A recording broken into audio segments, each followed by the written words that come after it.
great leader is the one who has clear and defined goals and pursues those goals. Well, let me tell you what my goals are, what my highest goals are in life that I would want to be remembered for. My highest goal in life would be for children to be healthy and happy and live great lives. That should be all of our highest goals. No higher priority must come before the health and well-being of children. And that's why it is so completely appalling and completely unfathomable that I must tell you that I have read things that are completely horrid beyond description of children around the world who not only are able to live lives of health and well-being and happiness, but who are dying from things that we know how to prevent, from things like hunger and diseases associated with them that are completely preventable. And this is stated by the World Food Program, by UNICEF and other UN agencies. There is tremendous suffering and hurt going on for children all over the world. It has escalated over these past 3 years. It has gotten far worse right around the beginning of Donald Trump's presidency.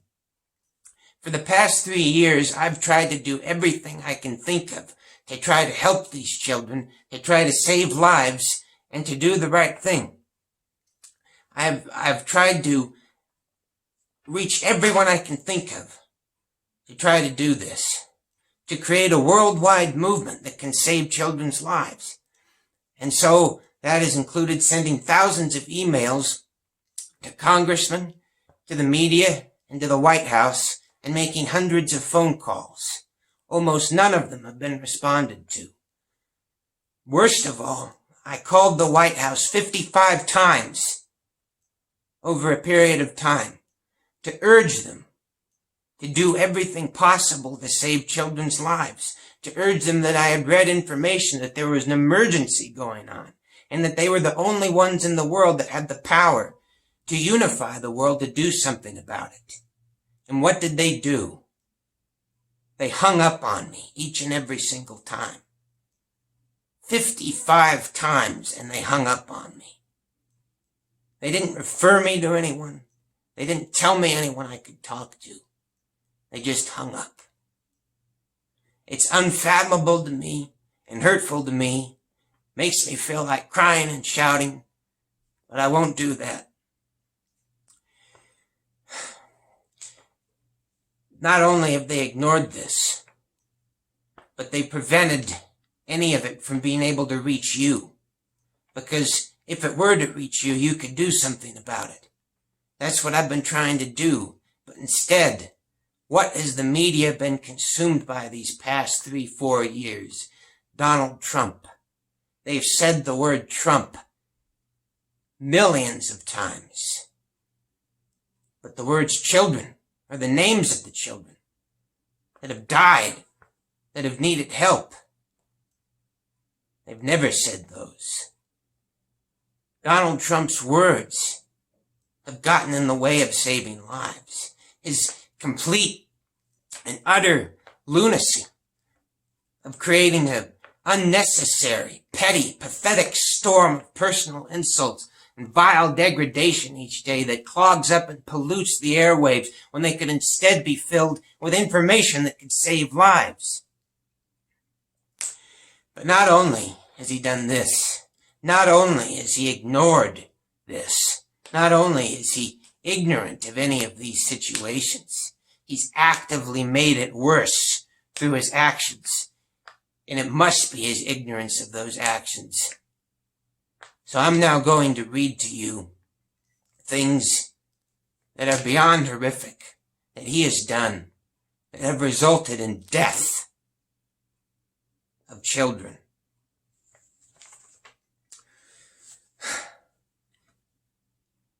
There is a post called the Global Health Security Chief, and in 2018, he got rid of that post.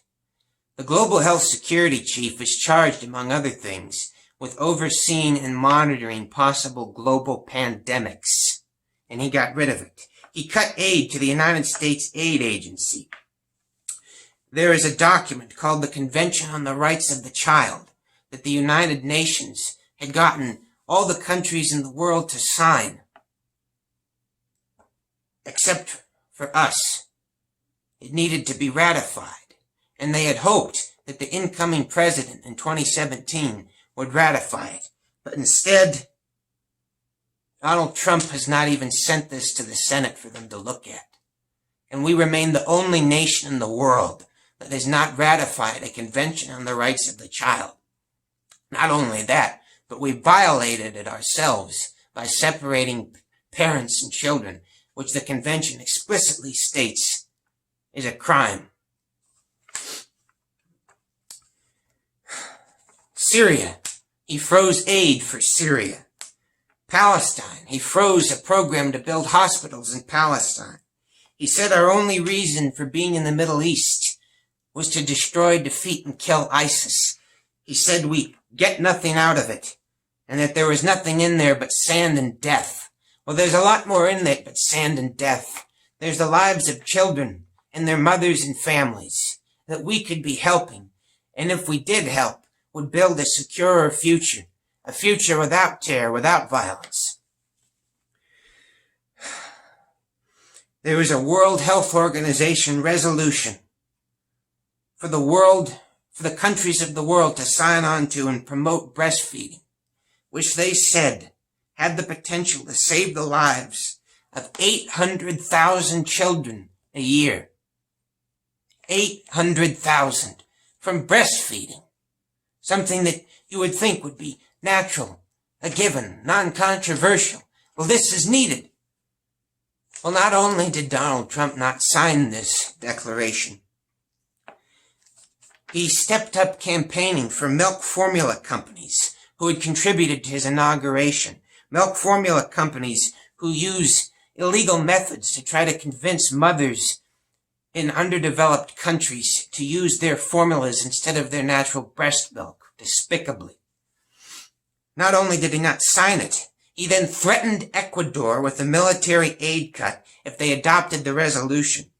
And because of this, countries around the world were then intimidated into not signing the resolution, and it took, of all people in all countries, Vladimir Putin in Russia to sign the declaration to make other countries feel comfortable enough to sign the most simple thing in the world, which is to say that it's good for babies to have their mother's breast milk to save their lives. We remain the only country in the world not to sign that document.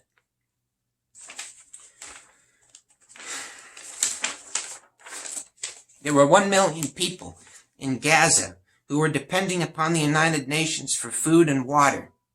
2/3 of that aid was coming from the United States, and he cut it off. We've had almost no ambassadors appointed to any country in Africa.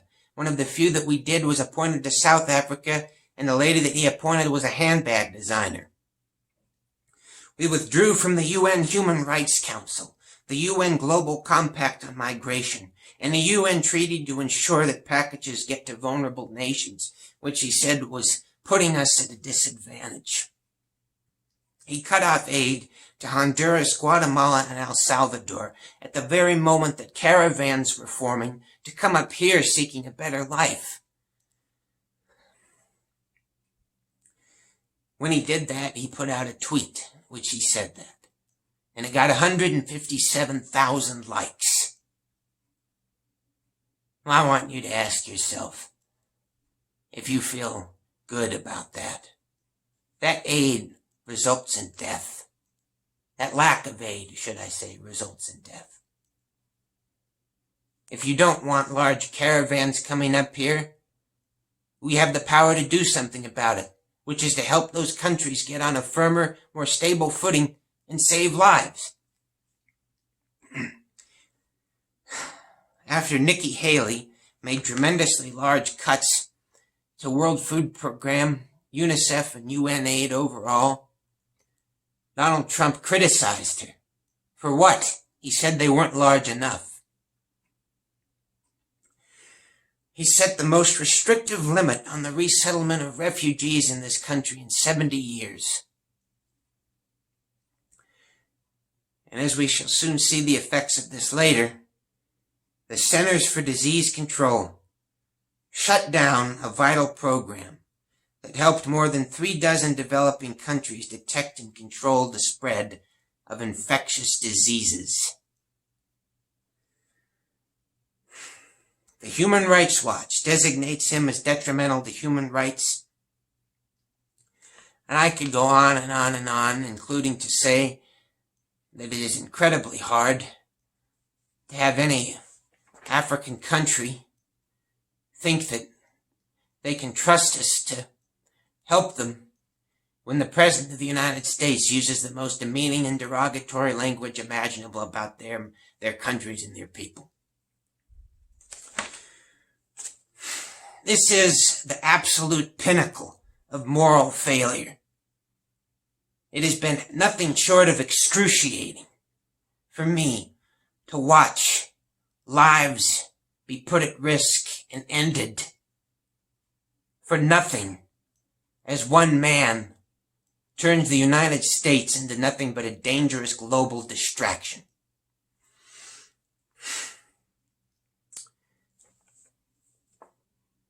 He likes to say America first.